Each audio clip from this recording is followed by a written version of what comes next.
Capítulo 6. Colapso da União Soviética. A União das Repúblicas Socialistas Soviéticas, ao quase que totalmente acabar com o livre mercado de produtos e ideias, ao centralizar as decisões do que seria e como seria produzido em um pequeno grupo de burocratas, ao mesmo tempo em que insistia em um capitalismo estatal de estilo fordista, determinava seu inescapável futuro em longo prazo. Tirou o que mais precisava e continuou com uma versão estatal do que não precisava. Rompeu com a promessa inicial de democracia direta, tanto em sentido político como em sentido produtivo.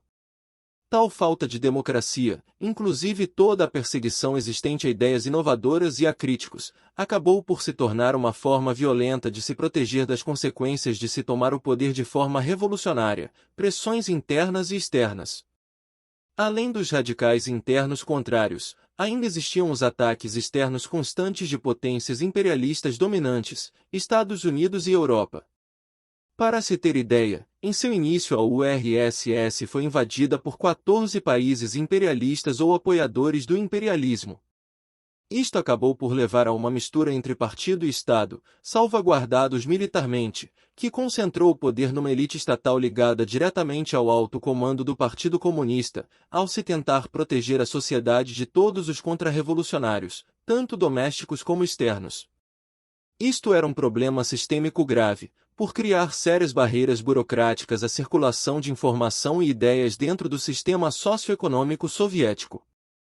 Tudo isto acabou por gerar um sistema bem diferente do inicialmente proposto pelos revolucionários leninistas, ao produzir muito ódio e ressentimento no processo. Mesmo a Revolução Francesa, que, também, para se adaptar às circunstâncias históricas existentes à época, acabou por nos colocar num sistema socioeconômico planetário ineficiente e altamente problemático, no qual se tornou o sistema capitalista de livre mercado atual, bem diferente do inicialmente imaginado. Porém, além da questão da ausência de democracia em geral e da falta de um sistema de informação e decisão econômicas adequado, o que finalmente fez a União Soviética colapsar de vez no início dos anos 90 do século passado, foi sua incapacidade de se adaptar ao novo paradigma mundial imposto pela revolução da microeletrônica e das tecnologias de informação e comunicação em geral, a partir de meados da década de 70 do século XX. O Ocidente capitalista conseguiu se adaptar a esta nova revolução tecnológica ao adotar largamente a interconexão por meio de redes computadorizadas, que mais tarde se tornaram a Internet que conhecemos hoje. Isto possibilitou a ampliação de mercados, além da interconexão instantânea de praças financeiras, sejam em Nova York, em Tóquio ou na Inglaterra.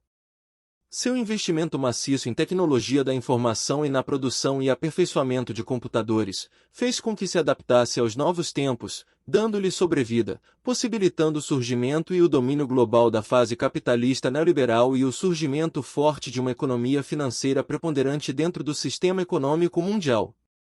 Tal capacidade adaptativa foi impossível para o então modelo soviético de sociedade socialista, devido aos problemas estruturais internos já citados. E o mais irônico de tudo foi que a adoção da informática dentro da economia, com a criação da Internet, foi justamente motivada pelo medo dos Estados Unidos da onda cibernética que começava a varrer a URSS no início dos anos 60 que, porém, acabou por não ser concretizada, ajudando a levar a um colapso sistêmico posterior da URSS. Parece que se não fosse a existência da União Soviética, a Internet não teria existido ou, no mínimo, teria demorado muito mais para existir. Inicialmente, de 1950 a 1954, a recepção da cibernética na União Soviética foi exclusivamente negativa.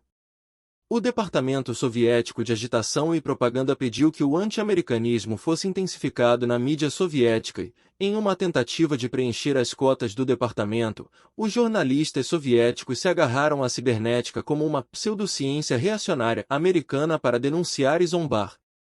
Este ataque foi interpretado como um sinal de uma atitude oficial em relação à cibernética. Portanto, sob o governo de Joseph Stalin, a cibernética foi inflada em uma personificação completa da ideologia imperialista pelos escritores soviéticos. Após a morte de Stalin, as reformas de amplo alcance de Nikita Khrushchev permitiu que a cibernética se legitimasse como uma ciência séria e importante. Em 1955, artigos sobre cibernética foram publicados no órgão filosófico estatal, Voprose Philosophie, depois que um grupo de cientistas soviéticos percebeu o potencial dessa nova ciência. Sob a liderança do acadêmico Axel Berg, o Conselho de Cibernética foi formado, tratando-se de uma organização guarda-chuva dedicada a fornecer fundos para essas novas luzes da ciência soviética.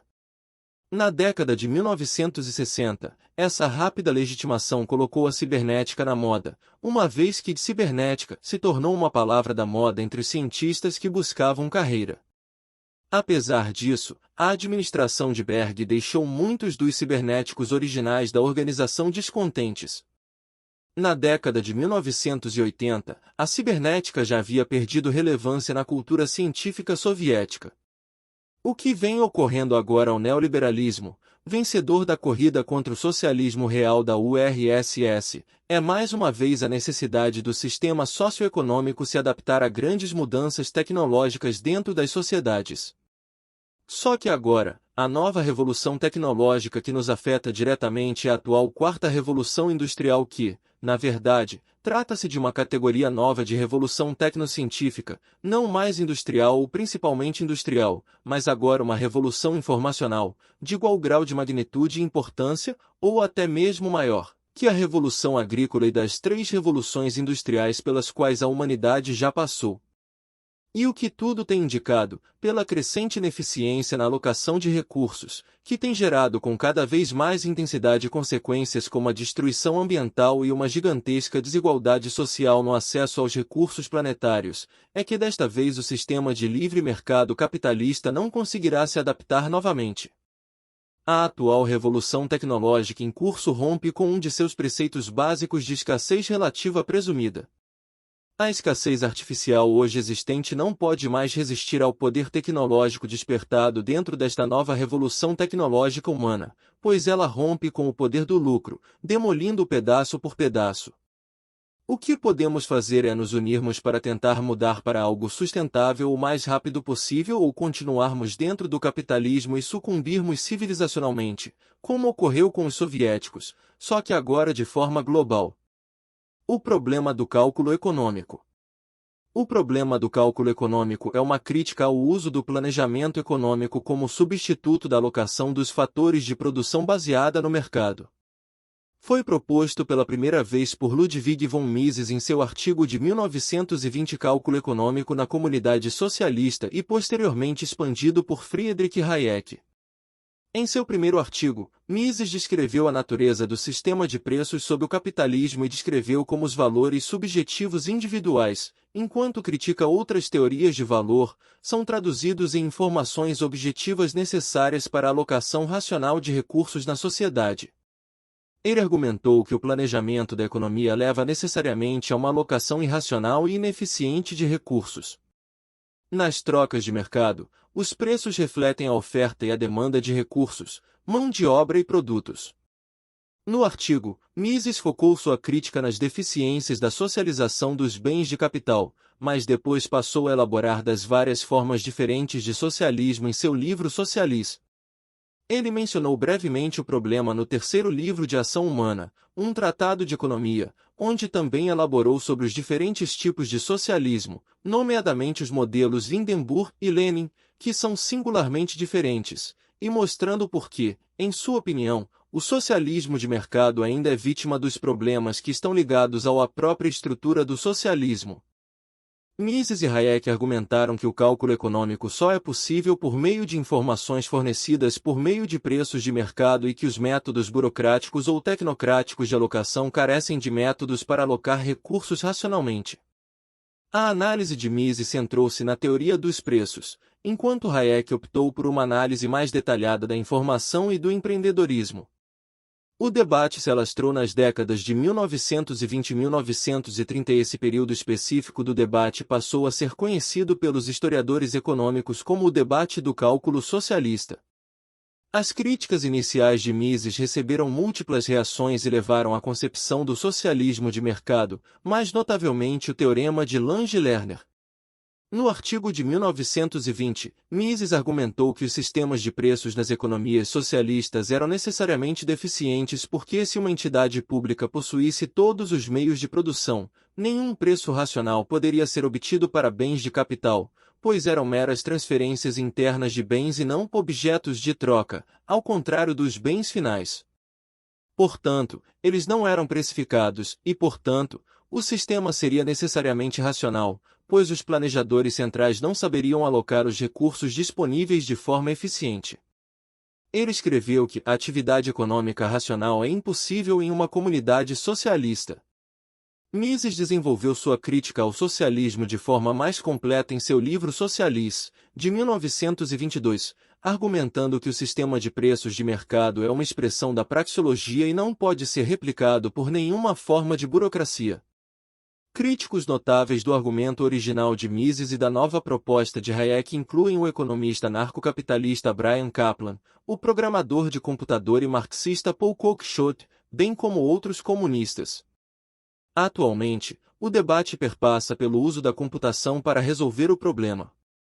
Paul Cook-Schott e Alan Cottrell argumentaram que o uso de tecnologia computacional agora simplifica o cálculo econômico e permite que o planejamento central seja implementado e mantido eficientemente.